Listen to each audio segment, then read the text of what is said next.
Ya, adelante. Bueno, muchas gracias. Creo que, bueno, como ya lo dijo la moderadora, yo cierro el día de hoy este foro, entonces vamos a ir un poco rápido para ajustarnos al tiempo y pues ya irnos a comer, ¿sale? Entonces voy a empezar. Como una pequeña introducción, los seres humanos a través del tiempo pues se han beneficiado de los recursos naturales, ya sea de manera directa o indirecta, sobre todo en materia de suministro, ya sea comida, vivienda, movilidad o transporte o vestido. Los seres humanos, con el propósito de relacionarse entre sí, pues conviven en una sociedad donde establecen un progreso y donde los indicadores económicos son de suma importancia para la toma de decisiones de un desarrollo. Sin embargo, tanto el progreso como el desarrollo ignoran los límites de los recursos naturales. Es así que en los años 90 los doctores Mattis Warnegel y William Rees vieron que la biocapacidad, es decir, las superficies ecológicas activas, no eran iguales para todas las personas y por eso crean el concepto de la huella ecológica, que con sus palabras lo definen como una medida de la cantidad de tierra y agua biológicamente productiva que un individuo, población o actividad requiere para producir todos los recursos que consume y para absorber los desechos que genera. Es entonces que la huella ecológica se convierte en un indicador de sustentabilidad, ya que contempla esta parte de biocapacidad, que es la parte ecológica, es decir, la oferta del planeta que nos ofrece y la parte social que es la demanda, ¿no? ¿Cuántas biocapacidad necesitamos nosotros para mantener nuestra calidad de vida y en la parte económica que sea equitativa?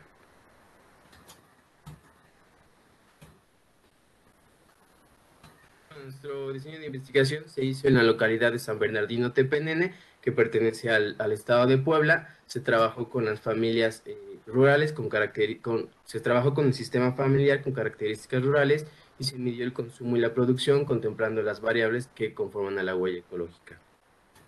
Se hicieron dos encuestas. La primera fue de acuerdo a la metodología MAI, que establece una regla de 12 por 5, y la segunda encuesta fue de acuerdo con la metodología de la huella ecológica. El tamaño de la muestra fueron de 75 familias y se hizo una validación al 10% de la muestra mediante una prueba piloto para saber si las familias pues entendían las políticas.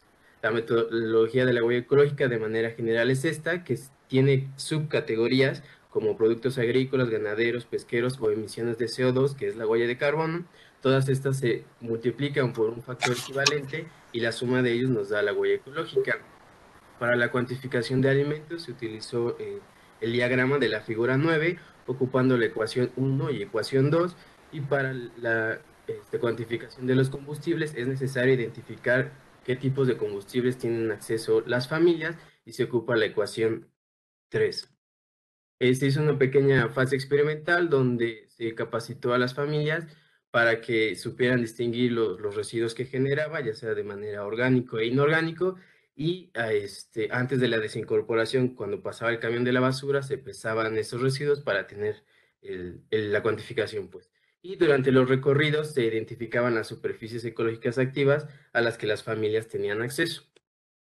Bueno, los primeros resultados. El sistema familiar de la localidad de San Bernardino Tepenene pues se compone principalmente por un rango de individuos de 3 a 4 y de 5 a 7. Hay familias donde solo vive una persona en la vivienda o dos, y también hay familias donde viven 8 a 10. Pero este caso es particular ya que esas familias se perciben como que realmente viven esas 8 o esas 9 o esas 10 personas, pero en su mayoría son los hijos que migraron a Estados Unidos y solo, bueno, y dejaron a los nietos o a las esposas. Sin embargo, estas familias pues dicen, aquí viven 8, aunque realmente no hayan esos individuos en su casa, ¿sale?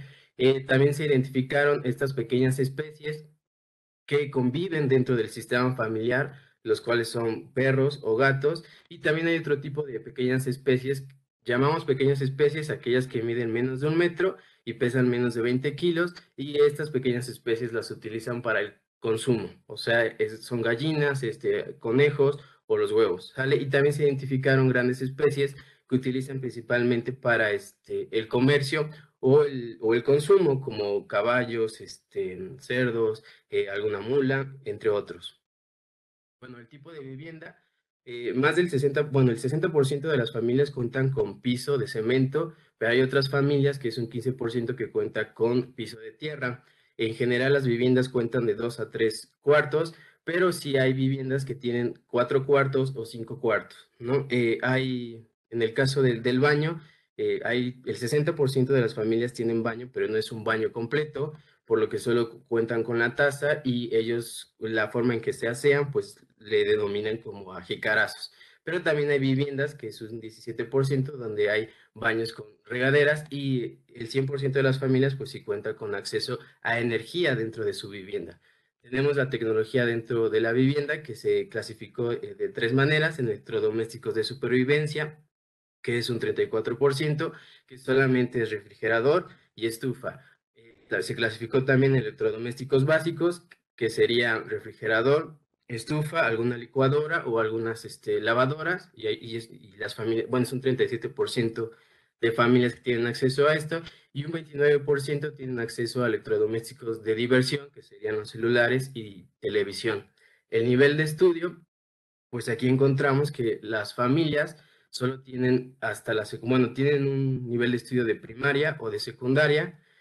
Solo el 4% mantienen o terminaron la licenciatura, pero en algunos casos no ejercen, ya que las costumbres de ahí, pues es que como son mujeres, pues se tienen que quedar a cuidar la casa y los hijos, entonces no les dan la oportunidad de ejercer. Y hay otro 4% que tiene carrera técnica o la preparatoria. De acuerdo al Consejo Nacional de la Población, que evalúa la localidad en 2005-2010, nos dice que la localidad pues tiene un índice de marginación, y de acuerdo a nuestros estudios, pues podemos seguir corroborando esto, que tiene un grado de marginación alto.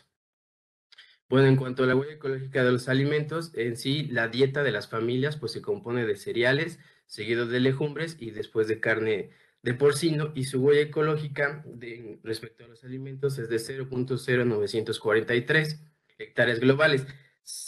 Bueno, la huella ecológica se mide en hectáreas globales, ya que los autores dicen que el comercio es global, entonces por eso lo, por eso se mide así. En la figura 19 vemos este diagrama de cajas, que efectivamente, mientras más individuos hay en la familia, pues va creciendo este consumo de alimentos, ¿no? Pero tenemos el caso de las familias de 8 a 10, que aunque ellos se consideran que viven este número de individuos en la familia, pues realmente su consumo no es tanto. ¿Sale? Y de acuerdo a Semanat, en su reporte de la huella ecológica en 2015, dice que los estados que más hectáreas globales ocupan para mantener su calidad de vida son los del centro, es decir, Ciudad de México, Morelos, Tlaxcala, Puebla, Estado de México, y ellos necesitan de 7.1 a 10 hectáreas globales.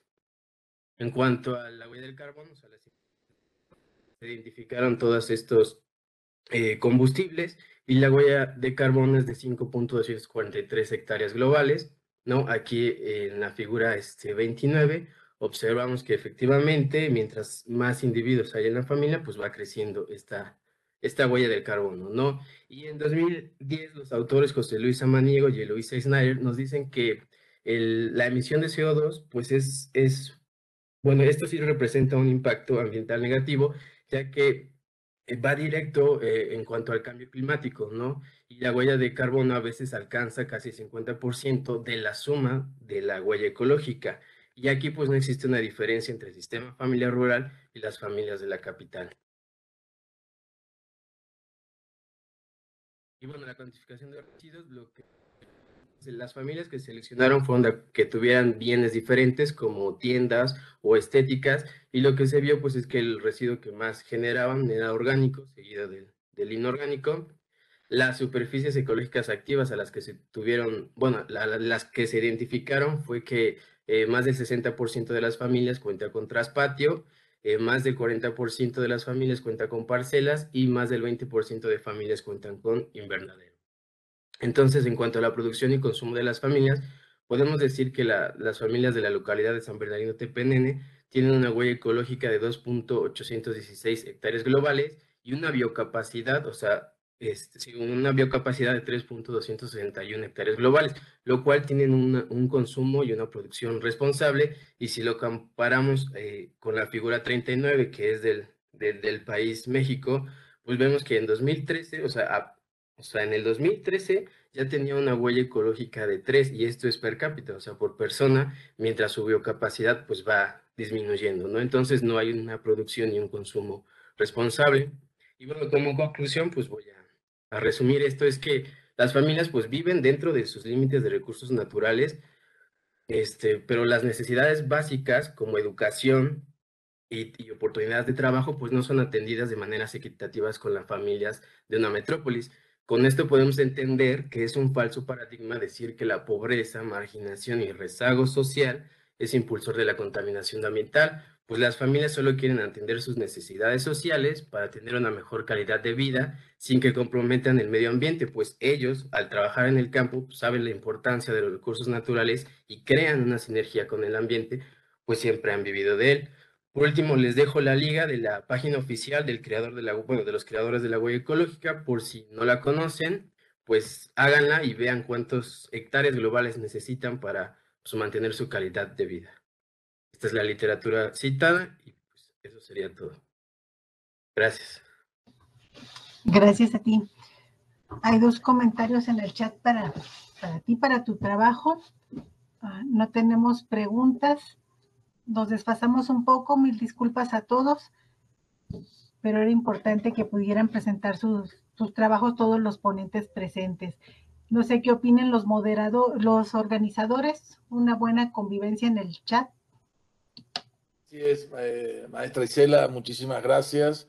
Estuvo bien, sí, por ahí se corrieron un poco los tiempos, pero justamente esta mesa es la que lleva casi el 50% de las presentaciones, tienen que ver con el eje del planeta y bueno, ha sido una mesa extensa, pero todo sucedió de manera correcta. Hemos de esta manera finalizado las 2 mesas de trabajo que teníamos el día de hoy y entonces nos estaríamos viendo el día de mañana a las 9 de la mañana. Se ingresa con el mismo link que ingresaron el día de hoy y entonces estaríamos continuando con las otras 2 mesas de trabajo.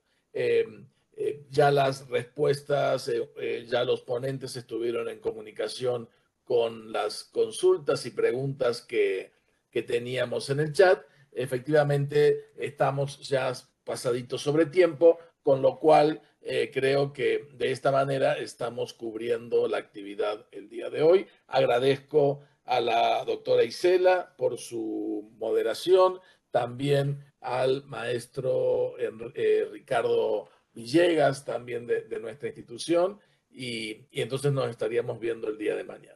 Muchísimas gracias a todos. Que tengan bonita tarde. Gracias.